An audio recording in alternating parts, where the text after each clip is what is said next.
आज हमारी SKM non political की मीटिंग हुई। मीटिंग काफ़ी लंबी चली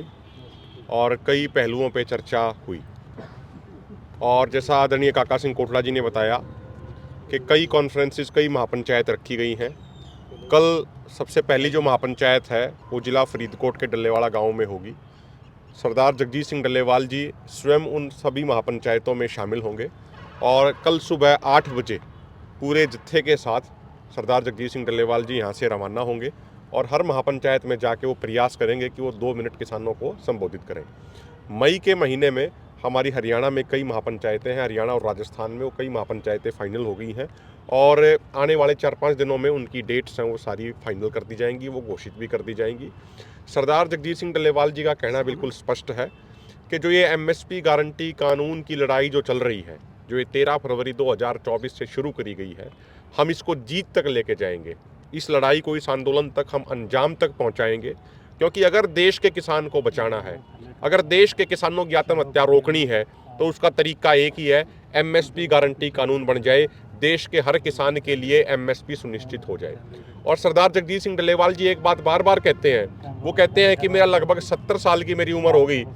और पिछले 40 सालों से वो सामाजिक जीवन में है, आंदोलनों में है। सरदार जगजीत सिंह डल्लेवाल जी कहते हैं, और वो ग्रेजुएटेड भी हैं, वो ये कहते हैं कि भाई ना तो मैंने कभी किसी आंदोलन में देखा, ना मैंने कभी किसी किताब में पढ़ा कि सरकारें बातचीत के लिए बुलाएं न्योता देके और फिर वहाँ पे बंधक बना लें। इस तरीके का व्यवहार ना तो हमने पहले कभी देखा था, ना सुना था। ये वाकई में बहुत शर्मनाक है हमारे देश की सरकारों के लिए, चाहे राज्य सरकार हो चाहे केंद्र सरकार हो। इसके अलावा सरदार जगजीत सिंह डल्लेवाल जी एक बात को लेकर और बहुत ज़्यादा चिंतित हैं, और जब भी हम उनसे मिलते हैं तो पहली बात वो ये पूछते हैं कि भाई जो ये अमेरिका और इंडिया के बीच में जो ये ट्रेड को लेके, ट्रेड जो एग्रीमेंट को लेके जो ये चर्चा चल रही है, इसका अपडेट क्या है। वो समय समय पे इसका अपडेट लेते हैं और वो बहुत चिंतित है इस बात को लेके कि यदि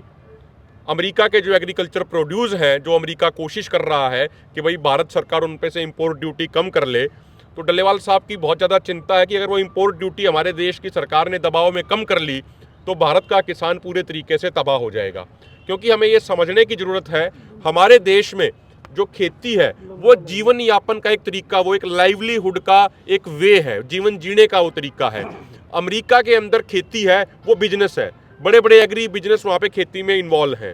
अमेरिका में अगर आप देखोगे, वहाँ पे क्रॉप इंश्योरेंस के नाम पे जो प्रोडक्शन कॉस्ट होती है उससे भी 100% से ज़्यादा वहाँ पे सब्सिडी दी जाती है वहाँ की सरकार द्वारा। 78 लाख रुपया प्रति किसान को प्रति वर्ष वहाँ पे सब्सिडी दी जाती है। हमारे यहाँ पे अगर आप देखोगे जो प्रोड्यूसर सपोर्ट एस्टीमेट है वो नेगेटिव है, मार्केट प्राइस सपोर्ट है वो भी नेगेटिव है। इसलिए भारत का किसान अमेरिका के किसान से कंपटीशन नहीं कर सकता। अमेरिका का किसान को भारी भरकम सब्सिडी मिलती है, इसीलिए वो चीप रेट पे एग्रीकल्चर प्रोड्यूस का एक्सपोर्ट करने को तैयार होता है। तो हमारी ये विनती है, दोनों फोरमों की, देश के सभी किसानों की विनती है। जो प्रधानमंत्री जी बार बार ये कहते थे कि भाई मैं किसी के दबाव में नहीं आऊँगा, ये उनके इम्तिहान का समय है। अगर वो सही मायनों में ये दिखाना चाहते हैं वो किसी के दबाव में नहीं आएंगे, तो वो अमेरिका के खिलाफ स्टैंड लें और ये कहें कि अमेरिका से जो एग्रीकल्चर प्रोड्यूस जो कोशिश कर रहे हैं वो हमारे देश में एक्सपोर्ट करने की, वो हम नहीं होने देंगे और उस पर भारी भरकम हम इंपोर्ट ड्यूटी लगा के रखेंगे। इसके अलावा लास्ट में एक चीज़ हमें ये भी समझनी चाहिए, देखो अमेरिका जो कोशिश कर रहा है, चाहे वो मक्का भेजने की कोशिश कर रहा है, चाहे वो वीट भेजने की कोशिश कर रहा है, चाहे वो सोयाबीन भेजने की कोशिश कर रहा है, चाहे वो डेयरी प्रोडक्ट भेजने की कोशिश कर रहा है, हमारा जो देश है, हमारे देश में विभिन्न धर्मों के लोग रहते हैं और सबकी आस्था का सम्मान करना यहाँ पे हमारे देश के संविधान के अनुसार बहुत ज़रूरी है। जो अमेरिका के डेयरी प्रोडक्ट्स हैं, जो अमेरिका में गायें हैं, जो और उनके जो पशु हैं, दुधारू पशु हैं, वो नॉनवेज भी खाते हैं।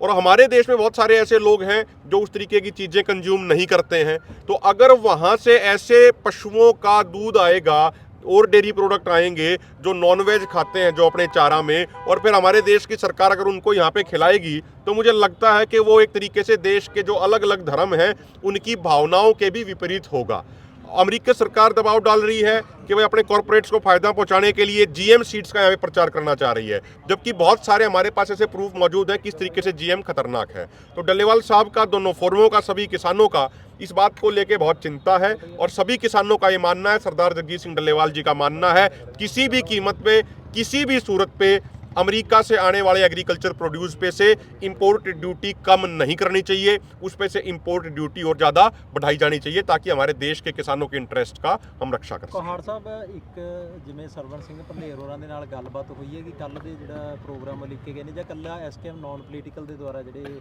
ਇਹ फैसले ले गए हैं?